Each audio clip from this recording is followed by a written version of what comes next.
It's time, everybody, to visit Earth 400005. Oh, is that what it is? That's what it is. You know what that means? What's that? Big time team up.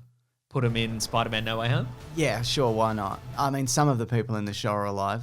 That's true. So we could definitely do that. We're, of course, talking about The Trial of the Incredible Hulk, which is a TV telemovie continuation of the series which ran from 1978 to 1982. The Incredible Hulk. That's right. They should have called this telemovie The Hulk Has a Dream About a Court Case that didn't happen. Because there is no actual trial in this to be seen. And we'll talk about it. I will say this of this telemovie. Yes. First of all, leave a like. I'll say that. Okay, great. Second thing. The most important thing about this telemovie, leave a like. Second thing, it's a very admirable effort for the era. I'll tell you something. I had a ball with this. I thought this was good and I had a good time with it. It came out in 1989, to be clear. But also, say your thing and then I'll say some nice things. Well, I was just also going to say that I'm very glad it's the modern day. Oh, yeah, sure. You know, like, of the things that existed in this era, you know, they did like a Spider-Man TV series. There were some Captain America movies. They did a terrible Doctor Strange psychedelic adventure. That's right, yeah. This is easily, without a doubt, the best one. Yeah. Without question. Yeah. And obviously, like, there are some differences to the MCU, obviously the modern day MCU, and there are some differences from the comic books. There are technical limitations. Like Lou Ferrigno, who plays the Hulk. Yes. Enormous man. Yeah. But obviously... the biggest man you could get. That's right. He isn't portraying a Hulk that can, you know, level a city. No. Kind of thing. This Hulk, seemingly, is, while he's big and powerful and tough, he doesn't seem to be bulletproof. He's more like a wounded animal. Like a bear that you've come across. Yes, exactly. Like he'll do some smashing and then he'll flee when the police arrive because who knows what's going to happen. It gave me some sort of like Stallone in First Blood kind of vibes. Okay, sure, yeah. You know, he's a danger, but he's also the Hulk. He's also the Hulk. Like in Rambo. Exactly. That's right. There's been some comparisons also to like this in The Fugitive, because it's a man on the run and whatever. People are like, let's stop this guy. Let's stop him. Do you mind though if I give this a little bit of backstory to the series? Please. Of how we got here. Yes. You know what I mean? So David Bruce Banner is traumatized by a car accident that killed his beloved wife Laura. Haunted by his inability to save her, Banner studies people who are able to summon superhuman strength during moments of extreme stress. A classic mum flipping the car to rescue the baby. He wanted mum flipping a car energy.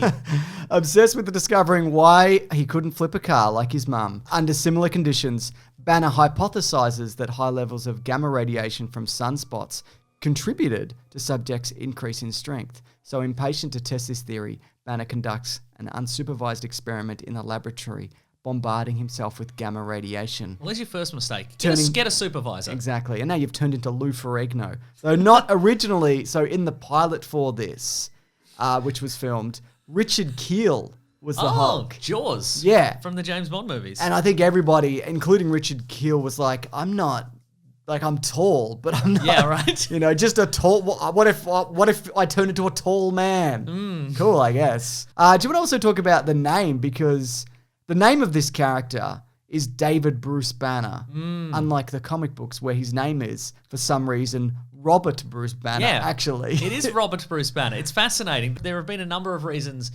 suggested by people involved in the production of this as to why he has a different name. One of the producers, I think, said that he didn't want the series to be too comic booky, and one of the tropes of comic books is all comic book characters have alliterative names. So your Bruce Banners and your Peter Parkers, and your Clark Kent. I spell that with 2 Ks. Yeah. So they're like, okay, well, let's do David Banner instead. But both Stan Lee and Lou Ferrigno have said that they were told during the production of this that Bruce was too gay. Yes. That is an unsubstantiated rumor. But it's on Wikipedia, so we're taking it as gospel. But also, why not just call him Robert? It's right there. It's a great point. They also maybe wanted to make him red. Yeah, I do have some information on that. The reason being was because producer Kenneth Johnson thought that red is a more human color and like the color of rage. And Stan Lee, who was involved, you know, to some degree in this. First Stan Lee cameo, That's also true. in a Marvel property. You see him in this. It's in a dream, though. It doesn't count. Stan Lee was like, no, that's kind of like a big part of this character is that, yeah, he's green. Sure, that was like a I think it was like a printing necessity at the time when they made the character. Also, just to be clear, in the anecdote about the name, both Stanley and Lou Ferrigno did say that changing it was ridiculous. They didn't go, yeah, it does seem too gay. Yeah, of course, yeah. What do you think about the look of the Hulk? What do you think of his coconut shell wig? And his big fake teeth and his contact lenses. I think it's pretty good. I think it's, again... I think like the Frankenstein head they put on him is... I think... I don't think you need to do a lot of this. I think, like, why does he need to have that haircut? Maybe it's to match Bill Bixby's haircut. But they don't. Bill Bixby's also got a beard in this. Yeah, I know. And then when he becomes the Hulk, it's very much when General Ross becomes the Red Hulk, his mustache disappears. Madness. Or he had a fake mustache on. Madness either way. Yeah. In watching this, I think these are two great performances. I'm loving Bill Bixby as he's really good. Yeah, and he directed this as well. He did. Yeah. He's an older man. He's wise. He's on the run. He's on the run. He gets pushed into a ditch.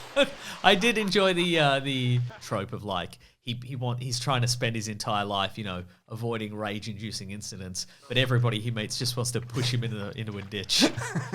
I don't want to blame the victim, but he's just got a face that makes you want to push him into a ditch. It seems that way, doesn't it? Because at the start he's on a sort of road crew. He's digging by the side of the road with some people, and one of the fellow workers at lunchtime just pushes him into a ditch, like right at the start, and I'm like, what did he do before this? Maybe it's something he said. He was like, well, look, I'm on the run from law enforcement and all my problems in the past, but I really feel bad about lowering myself to working with you, Scum. I'm a doctor, actually. Yeah, I'm a doctor. Yeah, I'm a PhD in radiation. But the story of this, it kicks off because Sting and his mate are harassing a woman on a train after a diamond heist, which was instigated by a very tech-savvy Kingpin, which I do want to get back to. Jonathan Rhys Davies. That's right.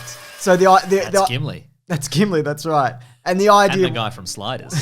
That's right. And other things. At his own YouTube channel. He then turns into the Hulk on the train, rescues the woman, but then it's pinned on him. And then the authorities, because they don't have his real name, they think maybe the Hulk and this guy are two different people. And they're like, he's pinned for the attack on the train.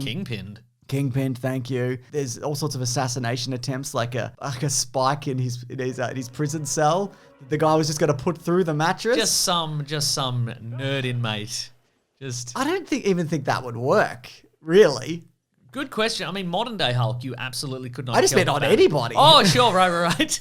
Okay, right. I just don't think you'd have the force to go through it. But yeah, you're right. So modern day Hulk cannot be killed, it seems, even in Bruce Banner form. Is that right? Yeah. Yeah, he'll just keep coming back. That's right. Yeah, but no, you mentioned the Kingpin. First of all, shave your head, man. If you're doing some Kingpin stuff, let's see that dome. You know what I mean? Mm-hmm. That's all I'm saying. Let's see a dome or a 1989 bald cap. But we also really get a lot of mileage out of that chair that he sits in. Every time it turns, like... he's got an electric chair, we get it. Also, it's definitely not an electric chair, and you've just put the sound effect in. But I did like the idea of the Kingpin. Obviously the comic book version of the version we have in Daredevil is, he's sort of a very high-end crime boss. But I like the version in this where maybe he's not the absolute top of the food chain necessarily, but he is a fine criminal mind, and he can plot out this diamond heist to the letter and say, okay, put cameras here, enter the jewelry store and then put cameras here and here and here, and then move to the left and then cover this exit and then go down into the vaults and then open these drawers and what have you. And he's got it all covered and he's just, doesn't want to leave his house. No, of course I respect that. I respect how he's a man of multimedia. He's always like, look at this screen, look at this projector, look at this chair, look at my glasses. Okay, I will. That's good. Also, there is a very accurate Daredevil in this. His name is Rex Smith. Yeah, still alive to this day.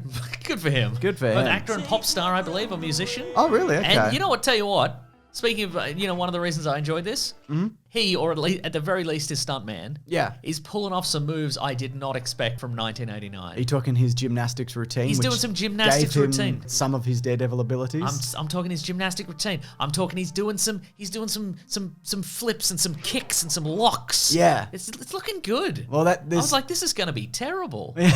But it was good. I enjoy how... He's doing the thing where you axe kick a guy into the ground. Yeah, that's good. Oof. His first introduction is because an evil nurse, is going to kill the woman who was attacked on the train to protect Sting, who works for the Kingpin.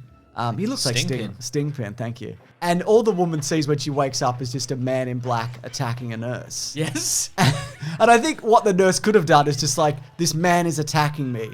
And then when like a doctor or an orderly comes in, the nurse like kicks him in the chest. But just be like, no, I'm being attacked.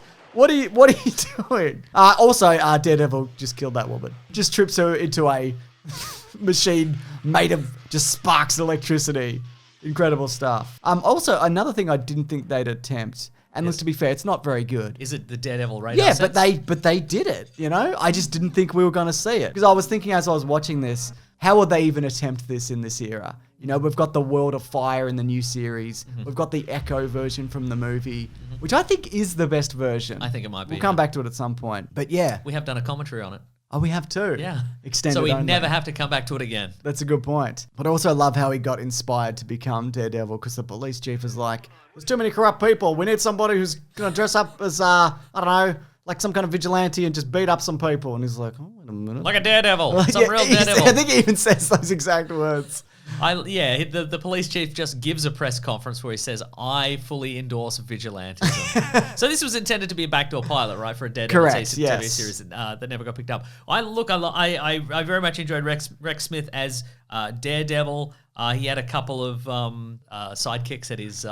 He's got Pederman, who's a button-down nerd who just is a stickler for rules, but also he'll leave a box in the middle of the floor for a blind man to trip over. Right. Pederman, what are you doing? And also a lady. Yeah, also a lady who's not Karen Page. Yeah, exactly, not Karen Page. What did you think of the Daredevil costume? No, it's the black Daredevil costume. Yeah, really. I know, but I think it is the black Daredevil costume, but also I feel like that works better in the new Daredevil series because we know we are leading up to a red Daredevil costume. We're leading up to the classic costume, the kind of the high-tech, cool one. Yeah. This one, just kind of a guy in a ninja outfit. Yeah, but at the same time...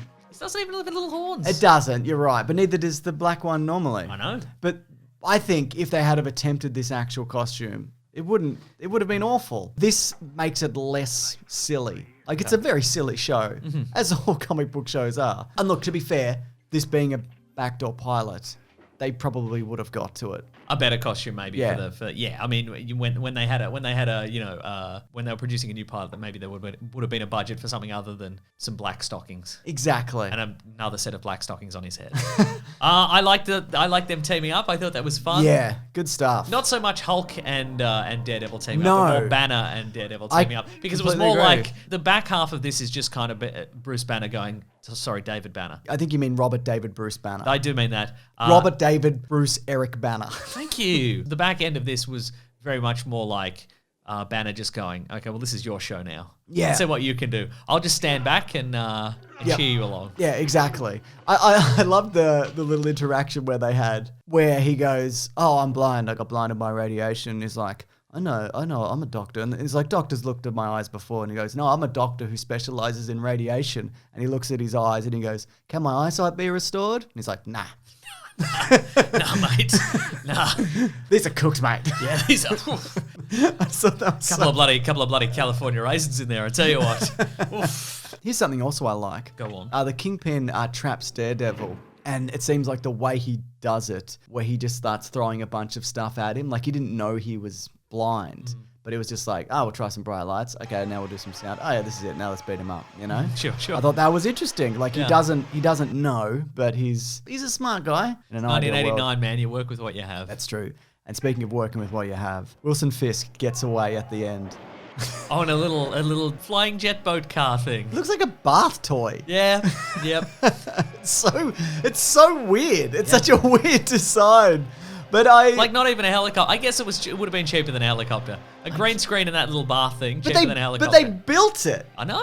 Yeah. You couldn't have plywood. rented a helicopter. I reckon they could have. I reckon the little bath toy $500. Yeah. Helicopter rental $1,000. You might be right. I think though a lot of money did go into this because a lot of this show before this was mostly in like it's rural America because it was cheaper to film than like in a major city.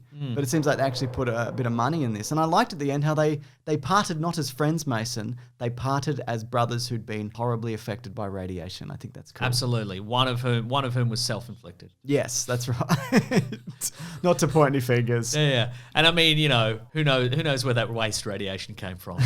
Banner Industries. Banner Industries. Also, I thought it was like odd that they went, look, there's no real Daredevil or Marvel peripheral characters in this, except Turk.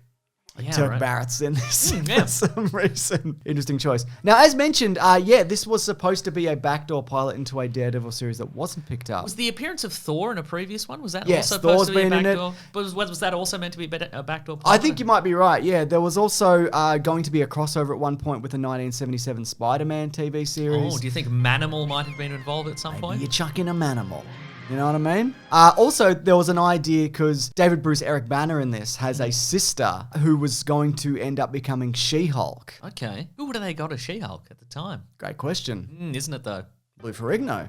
Great. Different wig. Yep, sure. Fine. They didn't end up doing that, but then Marvel went, and you probably would know more about this, went, oh, if they invent this character, that means they own it. So then Marvel went, yeah, we have a She-Hulk. We did She-Hulk first. Yeah, so the TV version wasn't going to be an adaptation. It was just going to be a new character called She-Hulk. Like Mrs. Columbo. Like Mrs. Columbo. And then they went, okay, yeah, well, we'll... and that has resulted eventually in a She-Hulk TV series that we all will know and love, probably. Probably.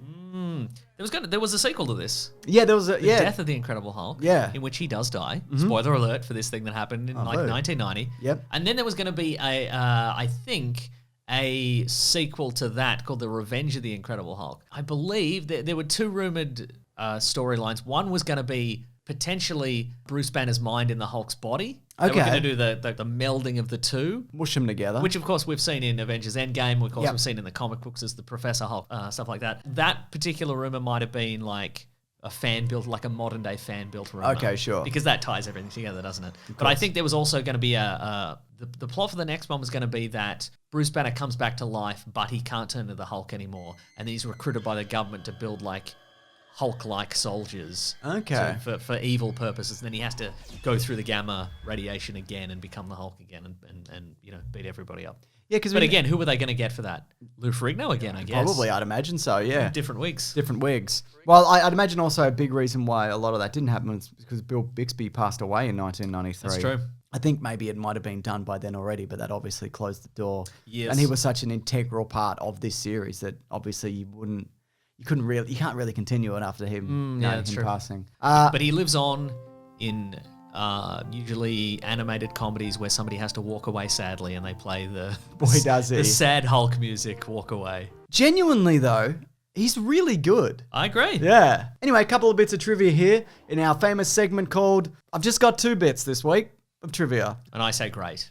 That's right. Lou Ferrigno's voice is never heard when he plays the Hulk, as his character vocals were dubbed over using different actors. However, he would later voice the Hulk in several animated projects, as well as the CGI depicted versions in the live-action Hulk and Marvel Cinematic Universe movies. That's true. That's interesting because I always thought that he did all of his Hulk stuff for this. Yeah. And it's interesting that they swapped him out and then they brought him back to voice it, even though he didn't initially. I'm not against it. I just think it's weird. Isn't it weird? It's also weird that I believe, again, speaking of Stan Lee, when they were originally producing this TV series, Stan Lee said, well, of course, the Hulk's going to talk. And they said, no, the Hulk wouldn't talk. And he went, yep, that is actually correct. Agreed. Apparently, Stan Lee pushed for a lot of ideas that they went, that's too silly, that's too comic booky. Really? I think that's really not what they were going for here. They were going more like of a sad man on the run situation. A lonely man, yeah. Last bit of trivia though. When the TV series was on the air, Bill Bixby was very careful never to be photographed with Lou Ferrigno in the Hulk makeup because he felt for photos to get out of the two of them together would destroy the illusion to children and fans of the show that they were not the same person. That's nice. The tabloids of the era were always trying to get a picture of David Banner and the Hulk creature together, but were unable to do so. Nice. Wow. That's good stuff. That's some real, what's that wrestling thing? Kayfabe. Yeah. You keep it real. Keep it real off stage. Keep it in universe. Mm-hmm. I love it. Yeah, I think, because this is, and especially initially, it was aimed at children, and that's why the Hulk isn't seen punching anybody. He pushes and he flips and he runs. And at one point in this, he grabs a guy right on the crotch. He really just gets in there and he flips, he gets the guy and he just holds him over his head and he's just really mashing that dude's crotch. Just really getting it in there. That's how you do it. It looked painful. Yeah. But this wasn't painful. Look, I can't say I loved it. It's pretty slow and of its era, obviously. I think it loses a bit of momentum towards the end. Yeah. But I think it's a good, fun setup. I think everybody's good in this. Mm-hmm. They're doing the best. It's always faint praise to be like, they're doing the best they could with what they had at the time. But everything adapted into comic books of this year, with a few exceptions, it's just dog shit. And this is definitely not that. Banner and Murdoch have this little thing where, like, initially Banner's like, you can shake my hand, it's right here. Yeah. And every time Murdoch's like, yeah, no. At the end, he's like, I know. And I thought that was a good little callback. He's like, I know. Daredevil. I got that weird green CRT monitor eyes. You know? I like the bit where a shoebox fell out of his cupboard and he karate chopped it clear of himself. Oh yeah, that was the first clue. There was something special about this guy. I liked the bit at the end where he grabbed a guy's leg and then he just dropped the elbow on his knee. Bam! It's good. Limp forever, bitch. That's right. He said. I'm Daredevil. Anyways, this has been Caravan of Garbage. You're not going to believe this, but we do this every week. Here's a hint towards next week. So this reality we're in is your reality. Man, I bet some people want to see that early. And guess what? You can if you head over to bigsandwich.co, where in addition to early videos, there's also exclusive stuff that goes up there, including movie commentaries, as mentioned, Spider-Man Homecoming. Did we mention it in this? Extended cut. Oh, yeah. We did Spider-Man recently. We also did Daredevil. That's right. Bonus podcasts. Our podcast, A Weekly Planet, where we talk movies and comics and TV shows, that comes out early there. A day early on Sunday as opposed to Monday. And our Hawkeye recaps are also going up there early. That's right. As well. Anyways, I'm at Mr. Sunday Movies on Twitter. I'm at Wikipedia Brown on Twitter. The sad music, because we leave. But not too much, obviously, for Copyright reasons. Maybe like... royalty-free sad music. Maybe a kazoo version?